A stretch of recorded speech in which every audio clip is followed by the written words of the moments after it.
my sisters, higher we shall go, moving forward. You may not win an election, but don't lose your direction. I was running for Senate. I didn't know I was running to become the Pioneer Mandate Secretary for Women of the Federal Capital Territory. Excellence is never by chance, it's by choice.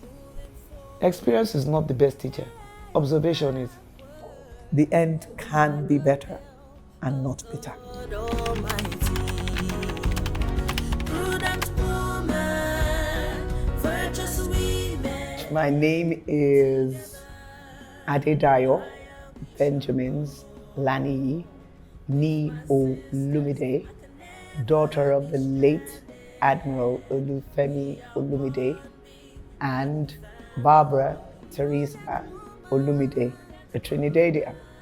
I was born 60 years ago now, and at the Lagos Island Maternity Hospital. I was one of the first babies in 1965.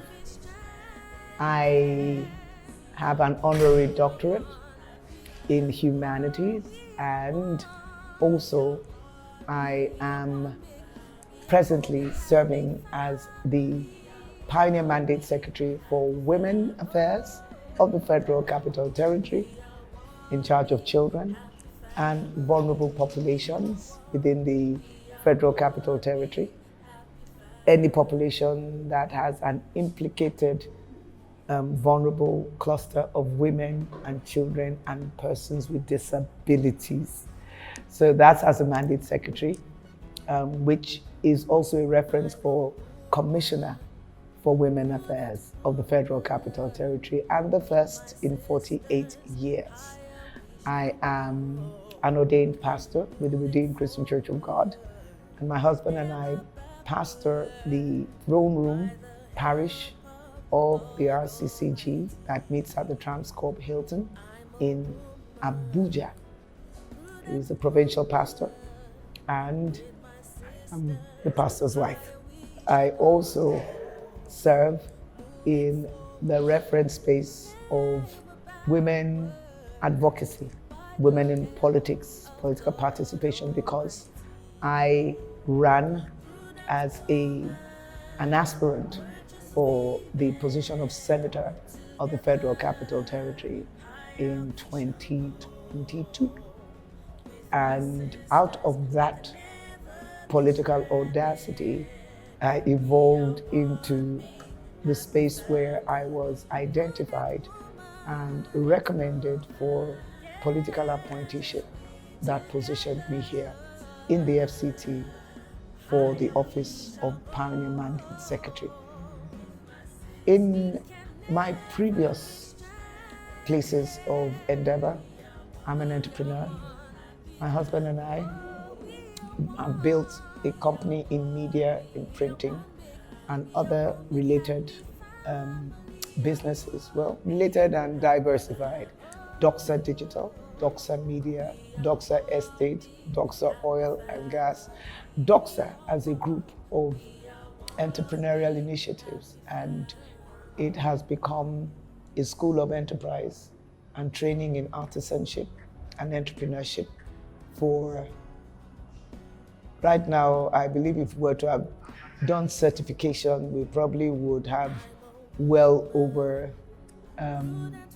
not individuals now, but in terms of companies, nothing less than about 32 companies that we have, through our own invested training and curating of entrepreneurial capacity, have trained up CEOs as well as other referenced service entrepreneurs within the industry of media, events, and also corporate communications.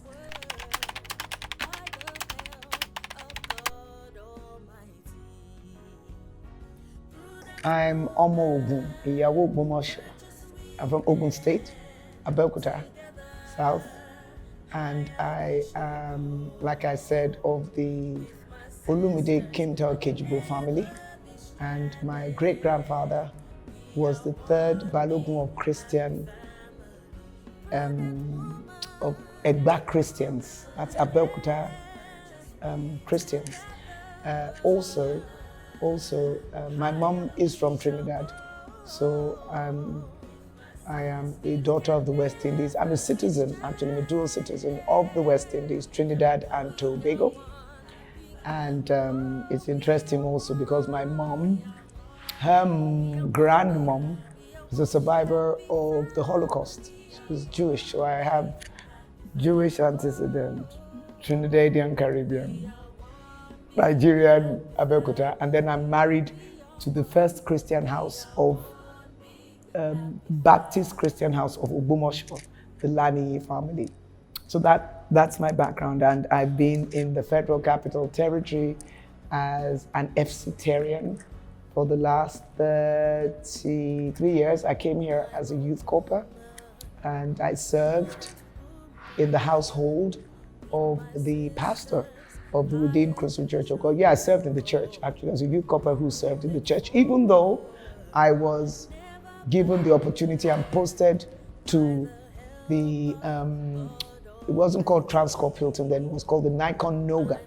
So I was really privileged. I impressed my commandant in the NYSC camp so much, orientation camp, that he insisted he was going to make me serve at the number one posting of choice, which was Nikon Noga Hilton. I said, no, I'm already going to the church.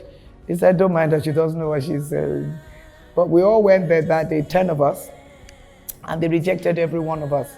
And I was very, very spiritual. I said, why would they reject? No, I'm not going to agree that my God didn't tell me I was going to be rejected. But you know, it's very interesting. I went back and prayed a prayer, and the answer I got from the prayer was that go back, and what God explained to me, God made me choose between glamour and sacrifice. It was like a pair of lungs, and I saw the lungs and my heart was beating, and God said, now I'm watching you, I'm watching your heart. And I saw Hilton with lights and then blood on the other side. So God said, choose. And he said, I'm watching your heart. And God knew why. Because somehow in all that delay, I got attracted to the whole Nikon Noga Hilton packaging. I mean, it was the posting of choice.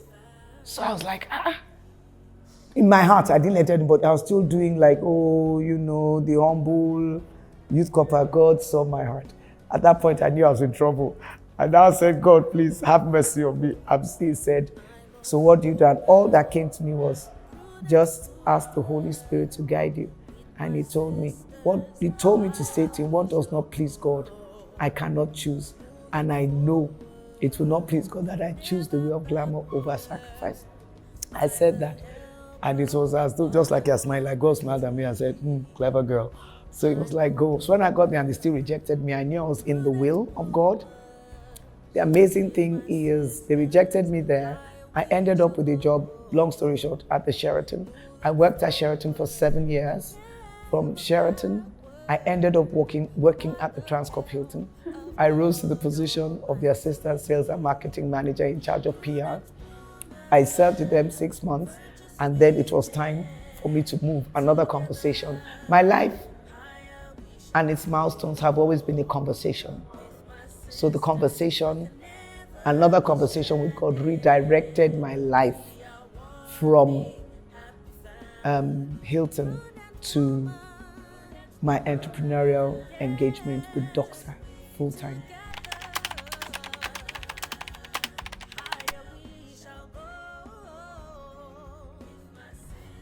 It's a heart for humanity.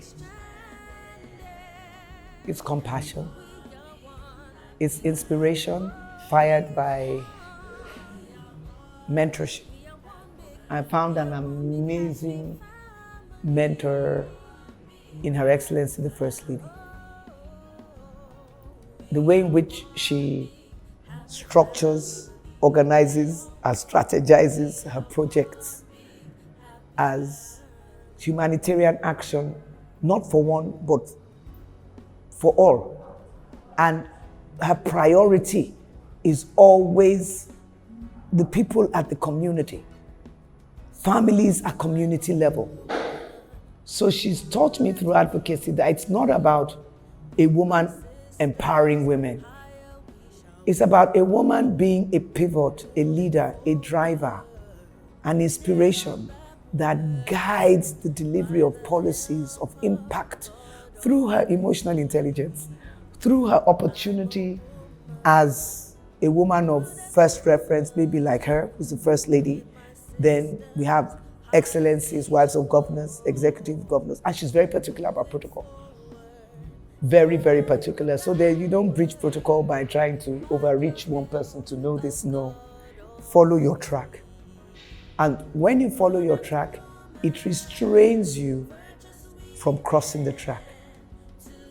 You must grow. You grow to have the connection. You cannot, as I am, I have friends who are wives of governors. But no, just because they are my friends from school does not mean that I'm their peer in the place of office positionally. First Lady makes you understand that. So I'm inspired and realize that humanitarian action is not something you do as your theory submission for your PhD dissertation. It's not political campaign action, because you find a lot of people doing a lot of humanitarian work for political points. But once it's done, I used to think they're very generous, till I found out, no, it's the politics. Oh. So I'm a social entrepreneur, really at heart. I am. I love making not just people, but communities happy.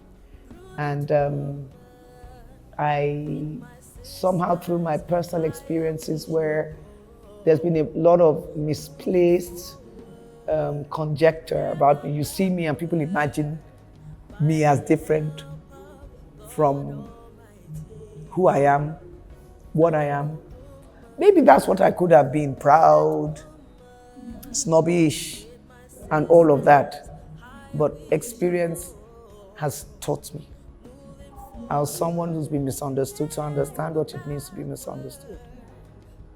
I'm someone who has had her own experiences where I have suffered neglect as a child, even abuse as a child. So I don't just feel this, I know these things. And because of how I know, it informs how I connect, how I communicate, how it's important for me to create inclusion in a moment. So that people don't just come into a place feeling like I've come here to do someone a favor. You are favored being here in the first place. You think you're helping the orphan. That orphan is helping you to connect to the humanity that blesses you with divinity, with God. It says, because of the kindness you show to the widow, to the orphan, to the needy, in your time of trouble, God says He will rise up and defend you. So you are doing her a favor. So for me, by inspiration, by mentorship, Her Excellency Mama P is a big inspiration for me. She so much confidence. Here's a woman that so many people found it easy to deride. Different things. There is God is not a lie. There is God. And whether you're first lady or any lady, you better know that is a reality. Her grit when it comes to, again, political engagement, conversation, direction, mentorship. I am very privileged. I am very privileged to be mentored by first ladies over time, dispensationally. I've had the privilege of being mentored, being exposed through media. I used to, okay, I didn't mention that, but as a host MC and really at Nigeria's top position, arguably, yeah, you would say, who's the number one MC, female MC in Nigeria at the time, there would have been, without any question, they would have picked, I would have been one of two. And if they had said the best overall MC, I would still have been one of two with a male. So as a master's host, master presenter, a communicator, it exposed me to every elite reference of events, personality, corporate, governmental, diplomatic, to the United Nations, to Davos, all of this without being trained in broadcasting. That's the incredible grace of the gift of God that makes room for you. I'm a woman of faith, not as a pastor, not as, but just because by experience again, experience has brought me to the place of faith. I didn't know God. God found me.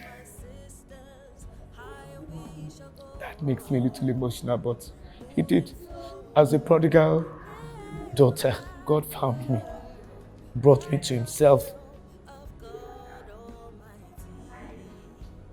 and then brought me to the world. So I'm a very grateful to say she who is forgiven much, loves much. It's not that I was a bad girl, but honestly, I could have been gone, lost. There are many people like me. I didn't have the affection or the connection or the encouragement. People always saw me as being strong, so they didn't know they needed to take care of this girl. And my parents had gotten divorced when I was 7, like I said, so my grandma raised me. I mean, she loved me, but it's not the same. So that's why I understand what it means not to be raised by your own.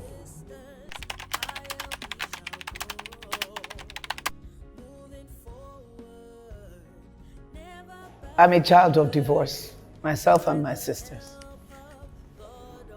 Like I said, I was the oldest of the 3 of us. Divorce rips. I mean, if you tell me to tell a woman to stay in a marriage where she's being abused, no. But I will say, divorce is not convenient for nobody. And the most implicated reference is the children of the divorce. It throws you into a very challenging place. Personal trauma, the insecurities. Yes, I turned 60. I still have issues I'm dealing with that came out of that. But I've learned not to blame my parents. I've learned to become bigger than the pain and to blame. I've learned that my experience and being strengthened from it is to make me a parent to those who also become casualties of divorce, either done casually or as a consequence of very significant causes, such as physical, life-threatening spousal abuse, or separation that has led to, you understand, a scenario where there's really no connection between them. But where people can learn to put self-pride aside and reset. where you can allow yourselves to really take time off and reflect and reset. I would appeal to spouses to do that. You don't have to get divorced to redeem the situation. You know, my dad and mom, at the end of everything, they died still in love with each other. But life had moved on. Pride of my father as an African man. My mother still weeps every day, almost for that loss of this marriage and her children. She's lived a lonely life. Because I didn't grow up with my mom. I was 7, so 53 years of my life I've been without my mother. If I've seen my mother in 53 years, put it all together, it's not up to 1 year yet. There is a lot in there. But just to say that, I would rather that you work through the issues than you give up on each other. You loved each other to come into the relationship, into marriage. Even if it happened in a hurry, everything can be redeemed with time and truth. Don't just cover things up. Time and truth. Truth with the right kind of mature, supervised, professional, godly counsel will help you to reveal the different parts. You can see where, even if you are pointing a finger, you yourself have things that you could have been better. Most times it's communication, it's misunderstanding. You're coming from two separate cultural backgrounds, tribal, or you're coming different throws. So how do you tackle? So when you're a child, you think, you talk, you act as a child, but when you become mature, you put away childish things. And that's what I believe many of us, given time, when it comes to marriage issues, with time, with maturity, you can let go, you can forgive, you can understand, and you can come even into sweeter, stronger relationship than when you started and whatever you've gone through. The end can be better and not bitter.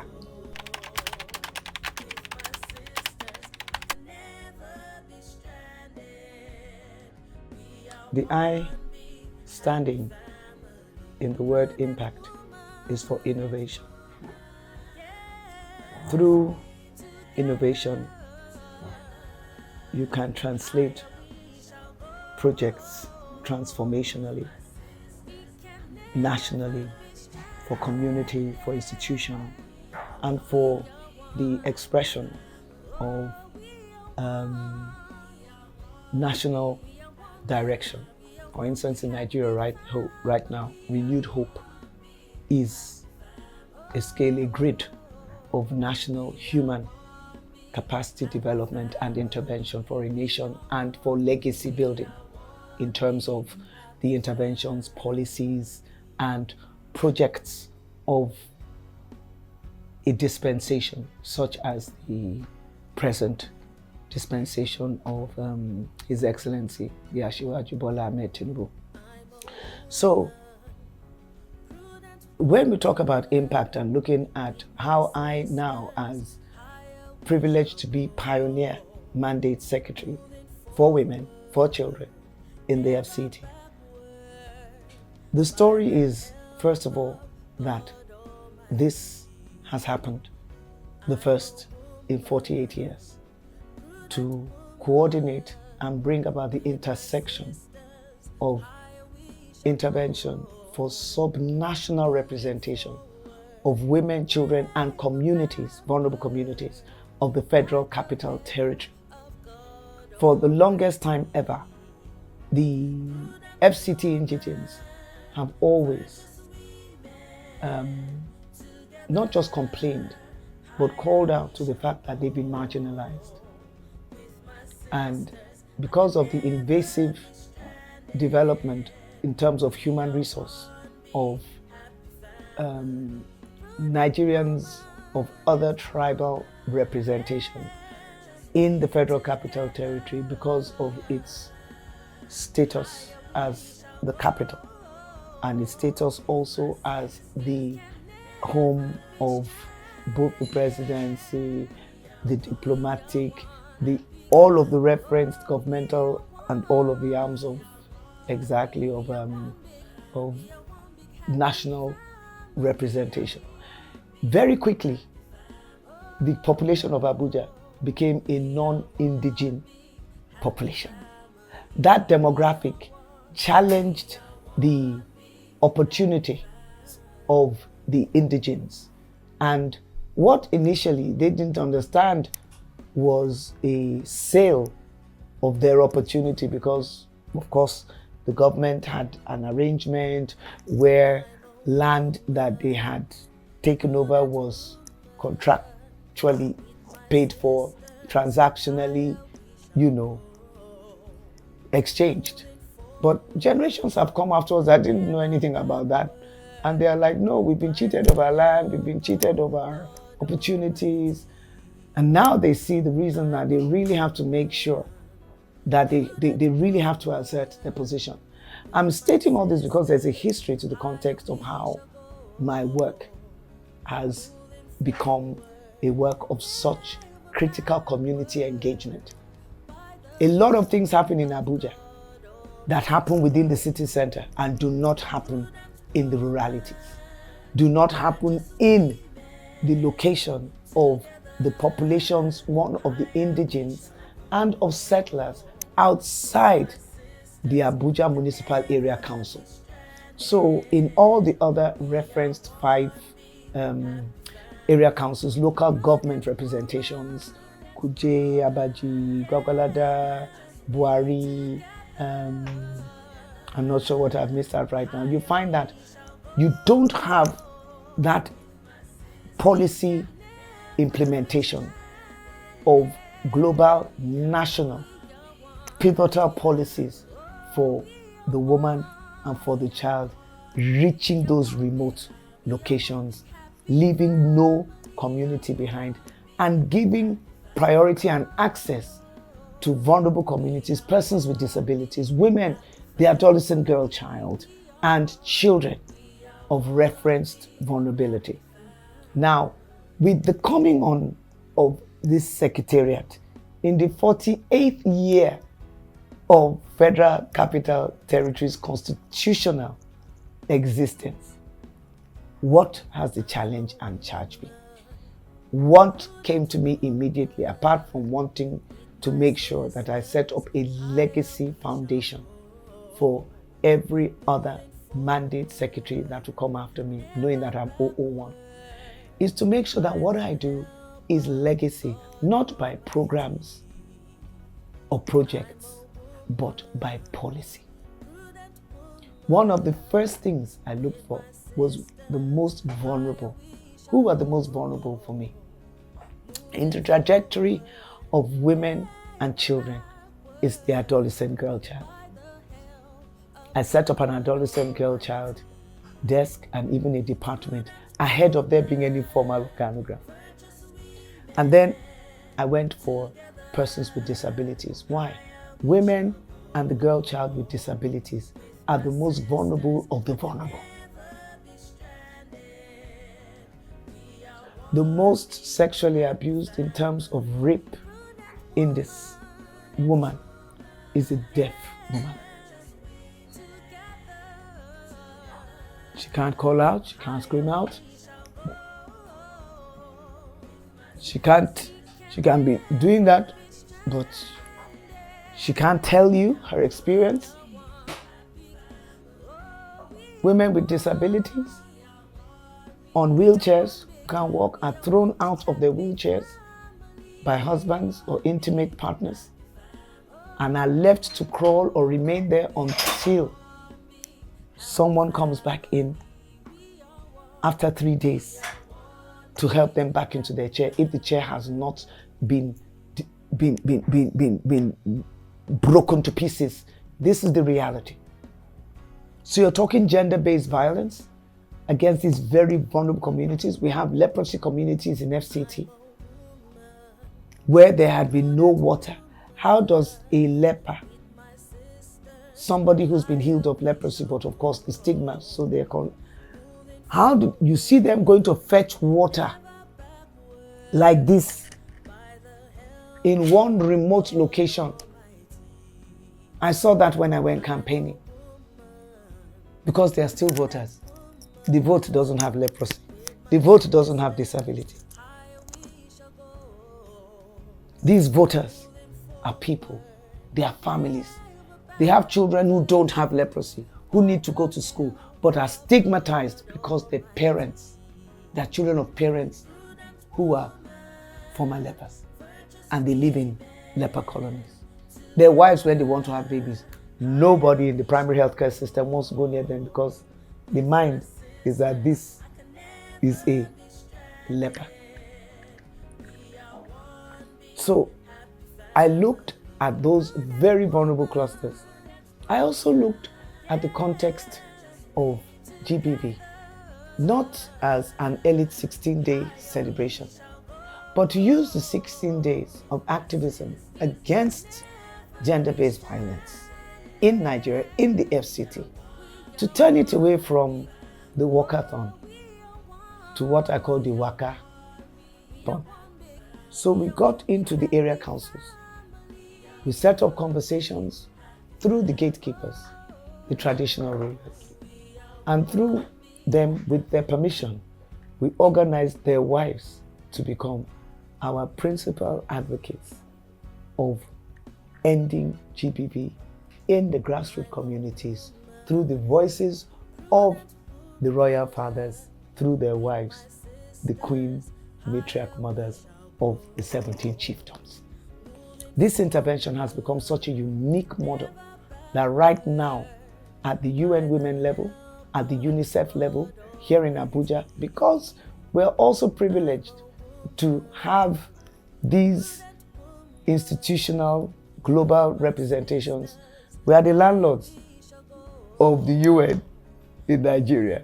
We are the landlords of the World Bank in Nigeria. That's FCT. That's our advantage. I'm also here as the sub-national first reference commissioner of women affairs connected to the national grid of the Ministry of Women Affairs. So at woman o'clock, a man o'clock, as it is right now, I am one of the fingers of the clock here in FCT. So that domiciled here, what it has also done is now helped me in the place of translating policy. It's to people, it's to communities. Her Excellency, the First Lady, helped me to understand that until your advocacy reaches the community, you are not doing anything truly humanitarian. Who is it for? The elites, where we sit in air-conditioned 5-star hotels and converse for 16 days about GBV without going to the ruralities to meet Mama Ego that is suffering from Baba Suleiman's boxing frustration. The reality, when it hit me, that is how I became a real grassroots. You know, the first program Her Excellency, the First Lady, had in Abuja was in the disability community of Karumajiji. The first program as the First Lady before, in fact, she was still First Lady in waiting before the inauguration. She organized all the women who had gone on campaign to turn them from campaign team to advocacy. And that was the first place she went. And let me tell you, that day, it changed the mindset of the disability community towards the dispensation of renewed hope, that this is real. Now, for me, therefore, when I look at these stories, right now, because of that very intentional investment in profiling and prioritizing the disability challenge of women and the adolescent girls, the World Bank identified my my intentionality, and wrote a letter to the Honorable Minister of FCT and requested that the Mandate Secretary of Women Affairs of the FCT Secretariat be the ones to work with their team to set up and implement the Disability Act that had been in abeyance for over 10 years in the Federal Capital Territory. Right now, I set up a disability desk, and a person with disability that had been a staff of FCT for all these years and actually is one of Nigeria's finest, highest level advocates within the NGO space with Jonadep, is the team lead and head of my desk. Do you know, even in the FCT administration, people actually mocked her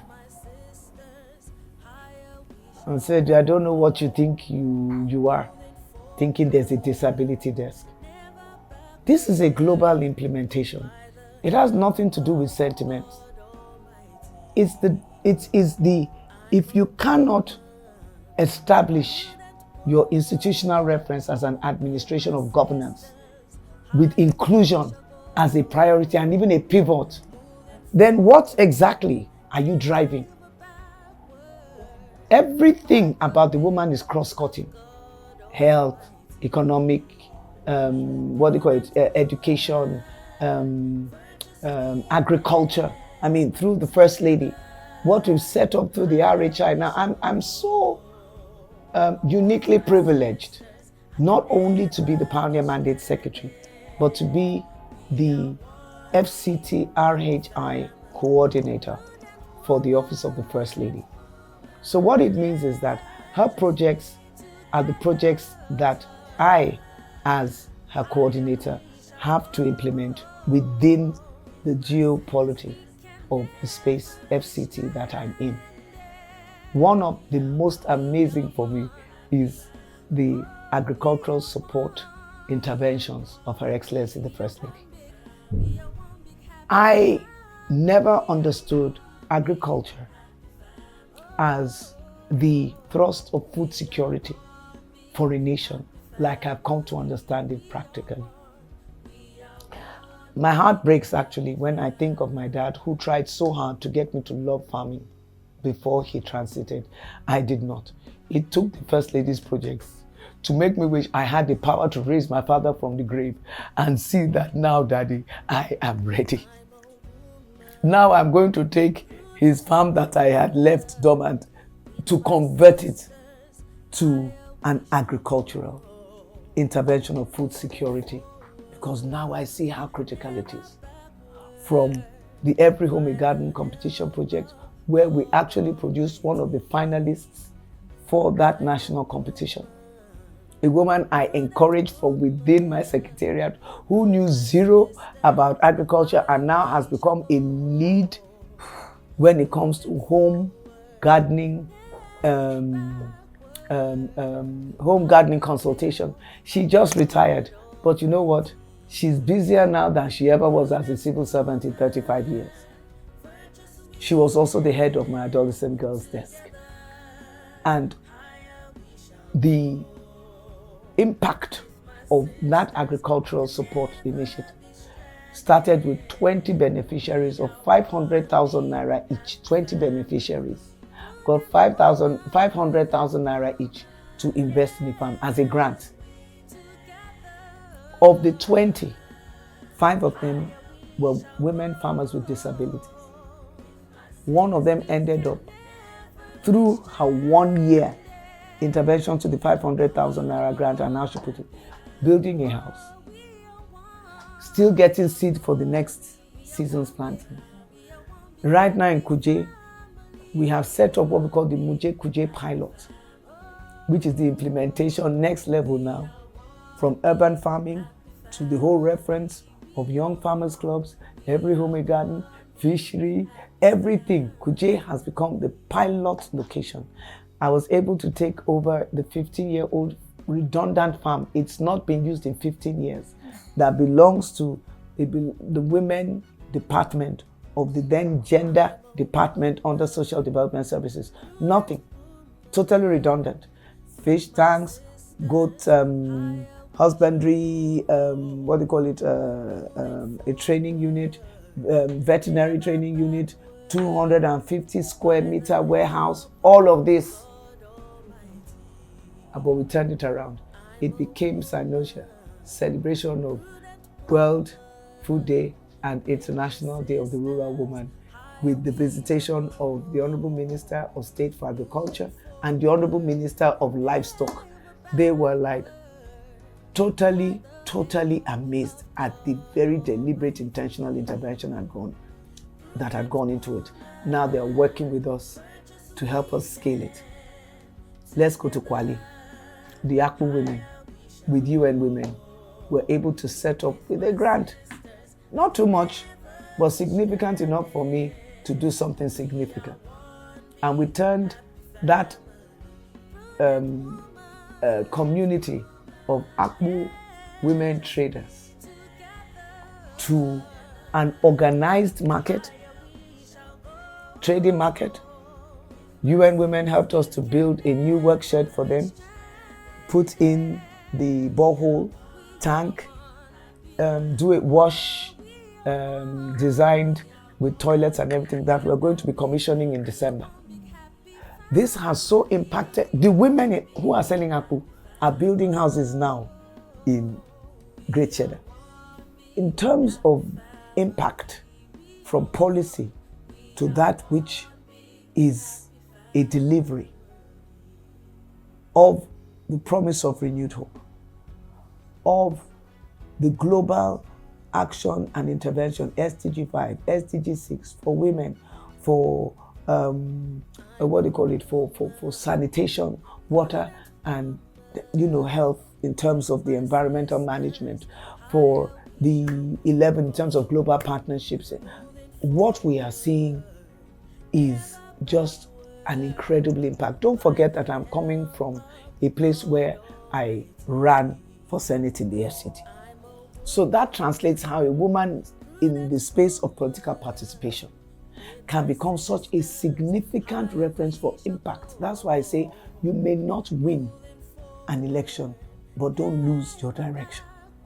What was in it in terms of your mindset when you presented yourself as an aspirant for a particular office? I was running for Senate. I didn't know I was running to become the Pioneer Mandate Secretary for Women of the Federal Capital Territory. So outcomes are products of the invested integrity of your pursuit. And that's what I've found I've become. Henry Thoreau, French philosopher, is my absolute favorite quote. Says that if one advances confidently in the direction of his dreams and strives to live the life he or she, as women, that we have imagined, you will meet with success. It says you will, in common hours, in a place of ordinary pursuit. Once you put in the extra, you will have an extraordinary product, an extraordinary result, an extraordinary report, and if you're consistent enough, an extraordinary legacy.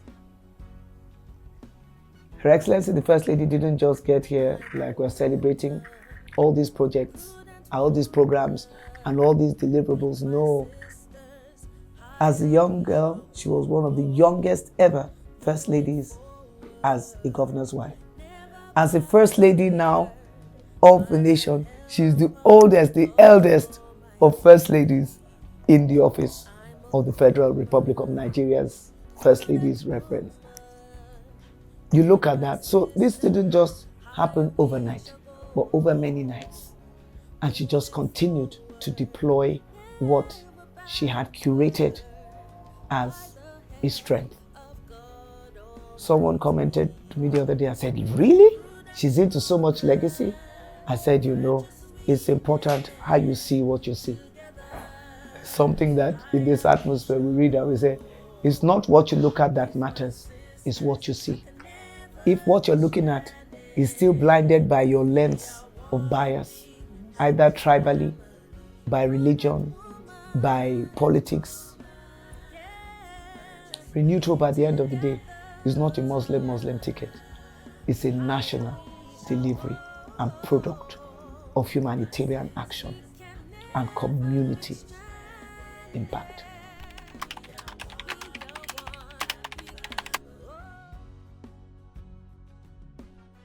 My top 3 priorities for women in the FCT, first and foremost, is to properly harness the structure of the Secretariat of Women Affairs as one that is resilient, is truly, concretely a foundation for every other structure to be built upon. This is very important. Otherwise, everything I'm doing is pie in the sky. I don't want to do this for me. I want to be able to deliver for my principals and for the challenge as a pioneer, a trailblazer. That which didn't just break hard ground, but built the foundation for the skyscraper reference of impact. That is my job. That for me is assignment. The next thing is to make sure that, like we say, we design the delivery of the framework that I'm talking about, from the place of budget, from the place of organogram, to the implementations of that policy through frameworks that are resilient. They are resilient and they're able to hinge and scale what at constitutional level. You know, we're talking about reserve seats in the National Assembly. When I went to the Royal Fathers, I said we need reserve seats in the traditional assembly. We needed to bring women into the conversation and into the decisions that impact the interpretation of global, national, constitutional discussions. For the woman here, what is happening as a conversation at the National Assembly? You need women who can speak with the right culture or pedigree of respect and reverence to the patriarchy and get them to converse around harmful traditional practices, ending female genital mutilation, ending infanticide, ending cultural norms that are anomaly for women in this time of progressive change for women all over the world.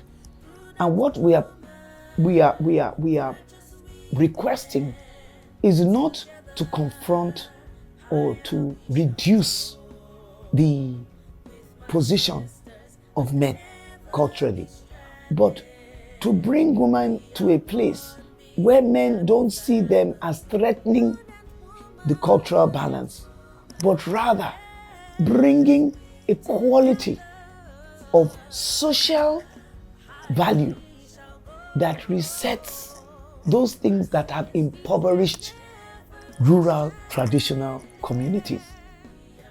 So when you see that, getting your wife to have an earning power, to own land, to have commercial value to her for oh so long unpaid labor as a stay-at-home mama, as a caregiver. You see that even you as the man right now who's being so challenged even by the economy of scales, because how many people are going to bring all those things they used to bring to the kings and the chiefs and everybody? You have to earn your way. Even missionaries know now, there's no such thing, I'm a full-time missionary and you're not working. You have to be a tent maker.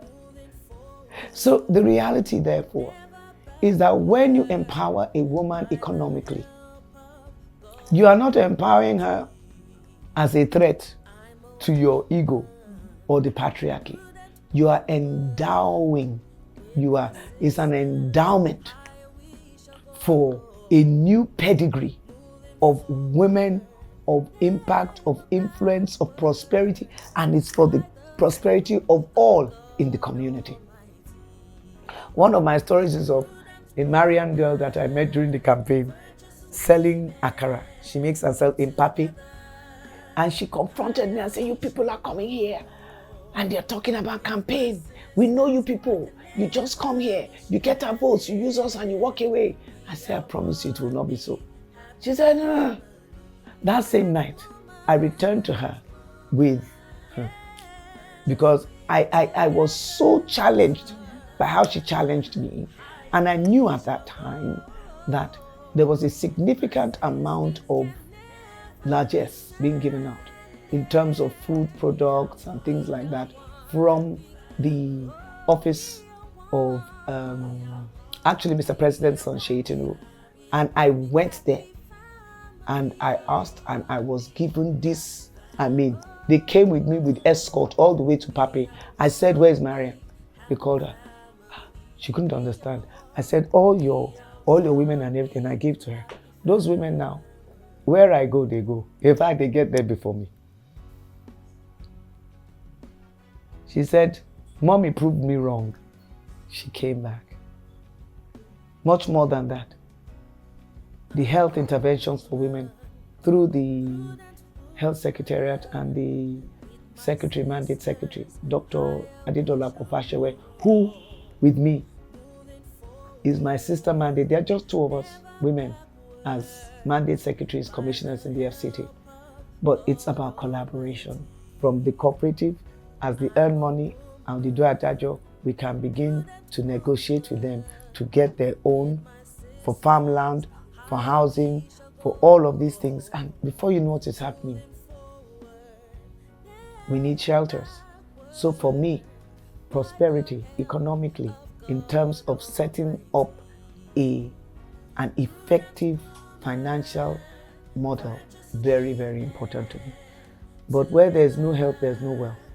So health, and taking care of their health and taking care of them as caregivers of people who have challenged health, like maybe a child with sickle cell, or they themselves have terminal health conditions, or their spouse, or somebody, because this immediately implicates a woman economically. So you cannot successfully say, "Oh, I've done this," and you've not taken care of. Take care of the woman, her emotional health. And mental health is so key to her whole, people don't realize this. And that's why what is more important to me is GDH, not GDP. Gross domestic product, gross domestic happiness. Once you have GDH, GDH, everything will GDP.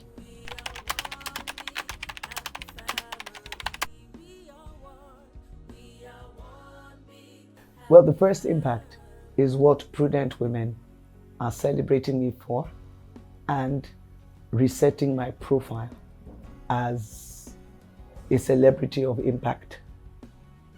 And I would like to use this opportunity first to thank the prudent woman of the prudent women, the prudent woman of the prudent women, your good self, for your amazing intentionality with this project and following it through. You know, excellence is never by chance, it's by choice. And innovation, that is the key to unlocking transformation, begins with an inspired idea that you commit to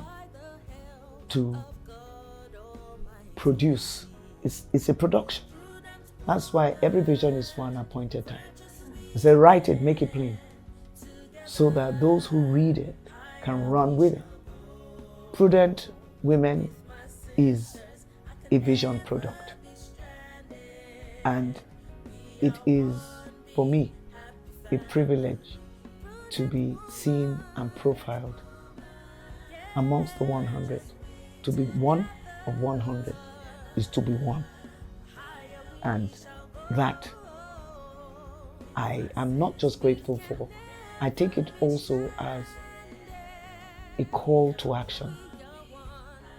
A call to action as defined by this prestigious accolade and award and recognition, is to mentor 3. Mentorship is what I live. Mentorship is what I live. And the greatest, most effective tool for mentorship is you, is the individual, it's me, my lifestyle. When my life speaks to those lives, that's the first mental reset. It's a mindset reset. Mentorship is just resetting the mentality. I say, if it doesn't happen in the mind, it's never going to happen in the hand. And when it happens in the mind, what are you resetting? Values. It's not about, earning power. No. It's values, virtue, a woman's dignity as a CEO or as a student, a jambite. Your reputational collateral is your impact statement. Can you be trusted? Can you be tested? Can you be trusted? And when you can be tested and trusted, you become the reference and the mark for recommendation, for commendation and recommendation. Working with a legacy of mentoring, I've done it without even understanding that is what I was doing.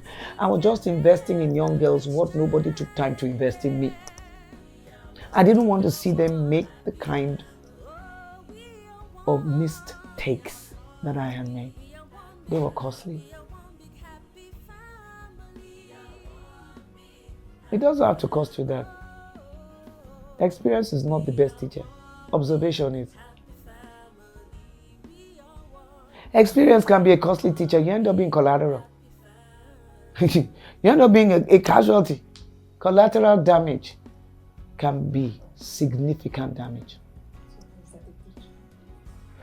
So what then is the teaching? Many big girls, as we call them, are girls suffering from quantum depression. Errors of the past, stigma they are carrying. They don't even know how to get rid of the baggage. They see where they missed it, and they don't know how to find their way anymore. So for me, when I mentor you from the place of your mind. I've got to get your mind to even connect with the how I am, who I am, and the who and the how I am. Then it's your choice whether you want to be mentored through the values. But from me, you will learn one thing. If you refuse to connect with me, you missed what you could have gotten from me. So for me, and then when I mentor one, I always challenge the one to mentor 5. I don't know why it's just my calculation. When I started in government girls secondary school with 50 girls, I mentored 50 who mentored 5 each. And each of those 5, I made them mentor 1 each. In the FCT, I mentor in every 6 area council, 62 wards, another 5 each that I make mentor, 10 each that I make mentor, I make them to mentor 5 each, and each of the 5, another 1 each. For me, I don't know why it's like that. Whoever you are, you will mentor 5, you will mentor 1, and by the end of that, I have a live stream. I'm a model to models. My reference is not to be a mother, but to be a model. And to be super model. So, yeah, for me, you raise champions by facing your challenges and helping them to face and go through theirs. And amen, I pray I'll be such an inspiration that is what they will do, and that is who they will become. Champions as prudent women mentees.